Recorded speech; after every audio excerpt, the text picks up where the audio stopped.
Avax, Avalanche, roughly around 75 bucks as we film. Now this one has an interesting token release schedule. There's quite a lot of inflation right now, and I did point out previously there was a token release on the 3rd of March, had a bit of a sell-off post that event occurring.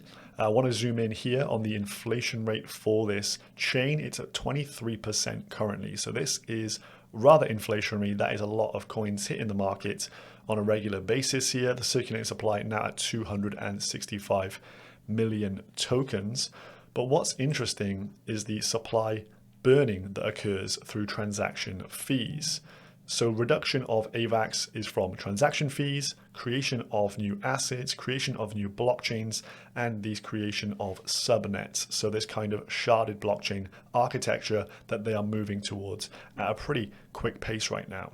So Avax already implements a burn mechanism similar to EIP 1559 on ETH, but instead of a proportion of fees being burned, it is in fact all of the fees. So lots of tokens are hitting the market, but they do have this counterbalance with the burn. They've actually created their own burn page here, burnedavax.com.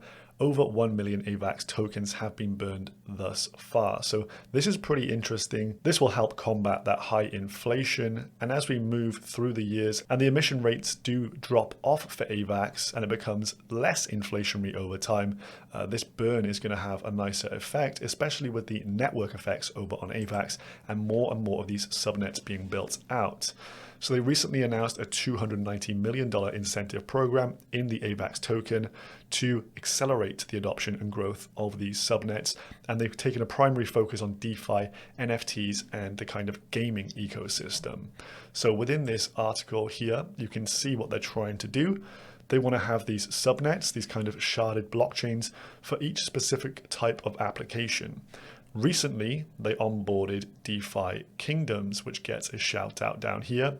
Early targets of the so-called multiverse initiative include DeFi Kingdoms, a popular game that ported over to Avalanche in December. It was Harmony 1 based as a first port of call, and they will create a new token called Crystal to complement the existing dual token over on the Harmony blockchain. And this will be a major first beneficiary of this subnet structure. So you can see they've got a lot of money pouring in here. They're still spending during a bearish trend in the market. And they're saying to developers, look, come and utilize these incentive rewards, come and build on us and create these new subnets, as they see this as a way of really building out a highly efficient ecosystem where one popular dApp doesn't slow down the pace of the whole eco.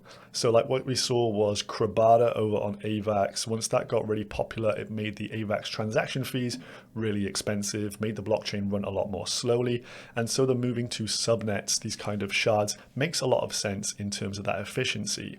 Stanley Kuleshov from Aave is also a backer of the Avax blockchain. I think he's an early investor, and he says this: identity and compliance measures baked into certain subnets, if we think about that, could be a boon for institutional DeFi. So you could have your own very specific setup for a particular DeFi protocol on its own subnet. So maybe you want to have an institutional focused DeFi arm, you put it on its own subnet, bake in all of these various components, and then it's good to go. So as he says, this is a significant leap forward towards a future where the barriers between traditional and decentralized finance cease to exist.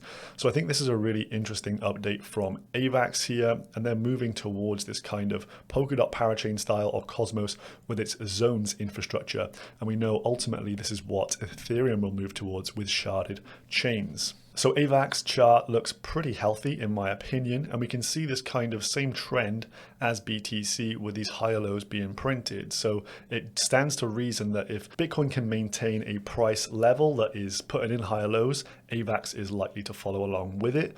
We are, like Bitcoin, also getting lower highs as well and just compressing into this price action.